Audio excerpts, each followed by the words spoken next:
میں عمر صدیق صاحب کو بھی کہوں گا، آپ الٹے بھی لٹک جائیں، جب تک آپ اپنے فرقے کی ملت پہ نہیں آتے نا، یہ کبھی بھی آپ کو ایکسیپٹنس نہیں دیں گے. جس کا ثبوت یہ ہے کہ یہ اس فتوے میں لکھ رہے ہیں کہ یہ حسینی اور یزیدی کی تفریق جو عمر صدیق نے شروع کی ہے، اس کی وجہ سے ہمارے فرقے کو نقصان ہو رہا ہے. یہ فتویٰ ان کا ان لوگوں کے بارے میں نہیں آیا. ڈاکٹر ذاکر نائک کے بارے میں 2009 میں، آج سے آلموسٹ آپ سمجھ لیں 12 سال پہلے، 11 سال پہلے، اس وقت ان کو خیال آیا کہ یہ تفریق شروع ہو جائے گی، اس لیے کہ وہ ان کے فرقے کی فیور میں بات کر رہا تھا، کیونکہ بیسیکلی تو یہ فرقہ یزیدی ہے. جب ان کے حق میں بات ہو رہی ہو، پھر ان کو کوئی خیال نہیں آتا یار حسین علیہ السلام کا تو مرتبہ زیادہ ہے، ہم کوئی بات کریں. لیکن اگر کوئی کہہ دے کہ جی یہ جو جامعہ ترمذی کی حدیث ہے، مسند احمد میں، المستدرک للحاکم میں، الحسین منی وانا من الحسین، حسین مجھ سے ہے، میں حسین سے ہوں، اس کی وجہ سے ہم اپنے آپ کو حسینی کہتے ہیں. وہ کہتے ہیں جی آپ تفریق ڈال رہے ہیں، حسینی نہیں، ہمیں تو علوی، فاروقی، صدیقی بھی نہیں کہنا چاہیے، عثمانی بھی نہیں کہنا چاہیے، تو حسینی ہم اپنے آپ کو کیوں کہیں؟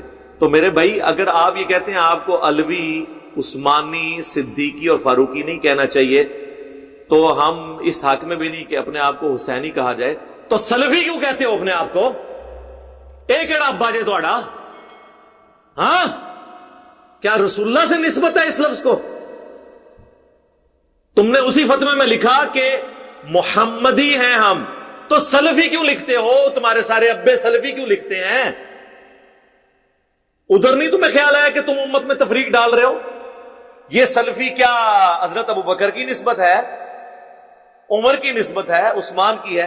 اور یہ یاد رکھیے گا، یہ سلف جو ہے نا صحابہ کو نہیں کہتے ہیں، نہ یہ صحابہ کو سلف مانتے ہیں. یہ سلف ان بزرگوں کو مانتے ہیں جن کے فتووں کو یہ لے کے چل رہے ہیں. ابن تیمیہ کو سلفی، یہ ان کی نسبت سے ان کو سلف مانتے ہیں. ان سے پہلے بھی ان کو جو ان کے بزرگ محدثین میں ایسے لگتے ہیں نا، جنہوں نے ان کے فرقے کے حق میں فتوے دیے، ان کی وجہ سے یہ اپنے آپ کو سلف کہتے ہیں. اگر یہ سلفی سے مراد صحابہ کو مانتے ہیں تو ہم آپ کو ٹیسٹر لگا دیتے ہیں. سب سے بڑے سلف تو ہمارے کون ہوئے؟ صحابہ. سلف جو آگے گزر چکے مر کے، ان کو سلف کہا جاتا ہے. ہم خلف ہیں، ہم پیچھے آ جاتے ہیں. فاتح خلف الامام، امام کے پیچھے. تو صحابہ سے بڑا تو سلف کوئی نہیں ہے نا. پھر ہمیں آپ سلف کا آپ کو فارم بتاتے ہیں. اگر آپ کہتے ہیں ہم سلفی ہیں، تو آپ جو اصل سلف ہے نا، ان کا فارم امت کے سامنے رکھیں. صحیح بخاری میں حدیث ہے حضرت عمار ابن یاسر کے بارے میں. عمار ابن یاسر وہ ہیں جن کے بارے میں صحیح بخاری میں حدیث ہے کہ عمار کی زبان کو اللہ تعالیٰ نے شیطان سے محفوظ کر دیا. اس سے بڑی کوئی فضیلت ہو سکتی ہے؟ وہ زبان جو شیطان سے محفوظ. سنن نسائی میں حدیث ہے عمار سر کے بالوں سے پاؤں کے ناخنوں تک لبالب بھرا ہوا ہے ایمان سے. 2 سرٹیفکیٹ. تیسرا سرٹیفکیٹ جو بچپن سے ہمیں پڑھایا جاتا ہے کہ جی اسلام کے پہلے شہداء عمار ابن یاسر کے ماں باپ ہیں. ماں باپ کو تو شہید بتایا گیا ہمیں بچپن سے، عمار کو کس نے مارا اور کیوں مارا یہ کبھی بتایا گیا؟ اگر یہ اسلام کے شہداء بتانے پہ ہی اتنے مخلص تھے تو عمار کے ماں باپ کو تو شہید بتایا. عمار ابن یاسر جو خود شہید ہوئے، ان کو کس رضی اللہ عنہ نے، کس رضی اللہ عنہ کے کہنے پر اس رضی اللہ عنہ کو شہید کیا، یہ بتایا؟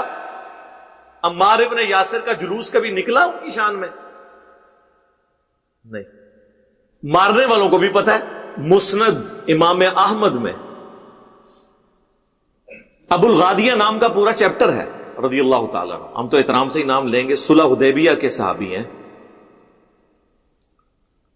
انہوں نے عمار ابن یاسر کو شہید کیا اور پوری زندگی روتے تھے. وہ مسند احمد میں تفصیل موجود ہے، کیونکہ مسند احمد میں یہ حدیث ہے کہ عمار کا قاتل اور مال لوٹنے والا جہنم کی آگ میں ہے. ابن حجر اسقلانی نے تھوڑی کوشش کی کہ ابو الغادیہ کو بچائیں، اور انہوں نے کہا کہ چونکہ صحیح مسلم میں حدیث ہے کہ جن لوگوں نے میرے ہاتھ پر درخت کے نیچے بیعت کی ہے انہیں آگ نہیں چھوئے گی، تو ابو الغادیہ کو وہ فضیلت کفایت کر جائے گی. تو محدث اعظم سعودیہ البانیہ سے جو شیخ ناصر الدین البانی، انہوں نے سلسلہ احادیث صحیحہ میں گرفت کی. انہوں نے کہا یہ بہت مشکل تعویل آپ کر رہے ہیں، کیونکہ جہاں پر خاص فتویٰ آ جائے وہاں پر فضیلت عام اٹھ جاتی ہے. چونکہ عمار کے قاتل کے لیے خاص یہ بات آ گئی کہ عمار کا قاتل اور مال لوٹنے والا جہنم میں ہے، لہذا اس کے اوپر سے عام فضیلت اٹھ جائے گی. تو ابو الغادیہ کس کی فوج میں تھا، وہ کون تھا، وہ سب کو پتہ ہے. تیسری پارٹی کہاں سے آ گئی؟ جو لوگ کہتے ہیں نا تیسری پارٹی، انہیں کہو پھر ابو الغادیہ کو خارجی کہیں. کبھی بھی نہیں کہہ سکتے، کیونکہ مسند احمد میں ابو الغادیہ کی حدیثیں ہیں نبی علیہ السلام سے، تو نبی علیہ السلام کے صحابی کو تو خارجی نہیں کہہ سکتے. تو یہ کہانی کرا رہے ہیں، پرانے زمانے کی کہانی ہے. ہمارے پمفلٹ میں ہر چیز موجود ہے. تو بحث بڑی لمبی ہو جائے گی، بڑی دور تک جائے گی. میں صرف اس کو کنکلوڈ کروں جو گفتگو میں کر رہا تھا. تو عمار ابن یاسر جن کی اتنی فضیلت ہے، وہ سلف نہیں ہے. سلفی لکھنا ہے تو پھر ان کے فتوے بیان کرو. سنو پھر پہلا فتویٰ صحیح بخاری میں، کوفے کے ممبر پہ خطبہ دیتے ہیں. حسن ابن علی پہلی سیڑھی پہ ہیں، یہ دوسری سیڑھی پہ. اے لوگو، اللہ نے تمہیں آزمایا ہے. ایک طرف دنیا اور آخرت میں تمہارے نبی کی بیوی سیدہ عائشہ ہے، یعنی فضیلت ان کی کم نہیں کی. آخرت میں بیوی کا مطلب کنفرم جنتی. اور امام بخاری نے حضرت عائشہ کی فضیلت والے چیپٹر میں عمار کا یہ خطبہ نقل کیا ہے.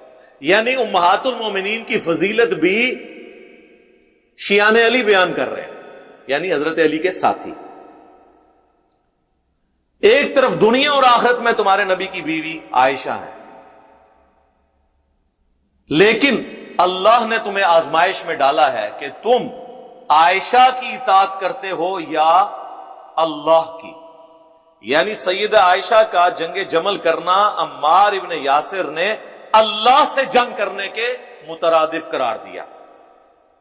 تو یہ سلف نہیں ہے، ان کا فارم نہیں لینا. سلفی ہیں تو پھر بتائیں جنگ جمل میں اللہ کی پارٹی کون سی تھی اور مخالف پارٹی کون سی تھی؟ اور سلف کا فارم کس کا؟ عمار ابن یاسر کا. آپ کے سلف تو آپ کے اپنے بنائے ہوئے ہیں، میں تو اس کو سلف کہہ رہا ہوں جس کی زبان کی گارنٹی صحیح بخاری میں نبی علیہ السلام نے خود دی کہ ان کی زبان سے حق جاری ہوتا ہے، شیطان سے محفوظ ہے. یہ تو ہمارے چھوٹے چھوٹے الفاظ کو لے کے بیٹھے ہیں، جی اس نے کہہ دیا بدبخت، وہ حدیث میں موجود ہے. میں نے تو اس کے لیے نرم لفظ استعمال کیا تھا، ظالم. ان کو ہضم نہیں ہوا. یہاں تو اللہ سے جنگ آ گئی. اب کیا کریں گے؟ سلفی ہو تو پھر کہو عمار ابن یاسر کا فہم یہ ہے. اہل صفین کے بارے میں بھی سن لیں، سنن کبریٰ البیہقی میں موجود ہے. عمار ابن یاسر نے کہا کہ اہل صفین، اہل شام کو کافر نہ کہو. یعنی انہوں نے خلیفہ وقت کے خلاف جو خروج کیا ہے، حضرت معاویہ ان کی جماعت نے، انہیں کافر نہ کہو بلکہ کہو یہ فاسق اور ظالم ہے. یہ کہتے تھے ظالم لفظ دکھائیں، لے لیں پھر ظالم لفظ بھی موجود ہے. فاسق اور ظالم کہو. تو عمار ابن یاسر سلف نہیں ہے، ان کا فارم نہیں بیان کرنا. تو میں آپ کو بتا رہا تھا یہ سلفی نام بھی ایک ڈھکوسلا ہے. اس سے مراد وہ سلف ہیں ان کے جو ان کے فرقے کے عقائد کو سپورٹو. اپنا تو ان کا ایک بندہ بھی تھوڑی سی کرے تو آپ دیکھ لیں عمر صدیق کے ساتھ انہوں نے کیا کیا ہے. اور سارے علماء نے اسے اس طریقے سے، آپ کو پتہ نہیں اس کے پھر نتائج کیا نکلیں گے. جب اتنے علماء کریں گے تو آندہ یہ کہیں تقریر کرنے جائیں گے تو اول تو ان کو مسجد میں کھڑے نہیں ہونے دیں گے، ہوں گے تو لوگ آوازیں کسیں گے، ٹھیک ہے، اور ان کو اور پکا کریں گے. یہ کوئی ایٹیچیوڈ نہیں ہے کہ آپ اس طرح کے معاملات میں، اور اگر آپ منصف مزاج ہوتے تو پھر سب کے برابر آپ سارے معاملات برابر لے کے چلتے. اگر آپ ان نسبتوں کی مخالفت کر رہے ہیں نا، حسینی کہلانے کی یا صدیقی، فاروقی، عثمانی اور علوی کہلانے کی، پھر سلفی کہلانے کی بھی مخالفت کریں نا. میں تو اس سے بھی ایک سٹیپ آگے ہوں کہ ہم محمدی بھی نبی علیہ السلام کی نسبت کی وجہ سے کہتے ہیں، ادروائز ہمارا نام جو ہے وہ مسلم ہے. سورۃ الحج میں آیا هُوَ سَمَّاكُمُ الْمُسْلِمِينَ مِنْ قَبْلُ وَفِي هَذَا.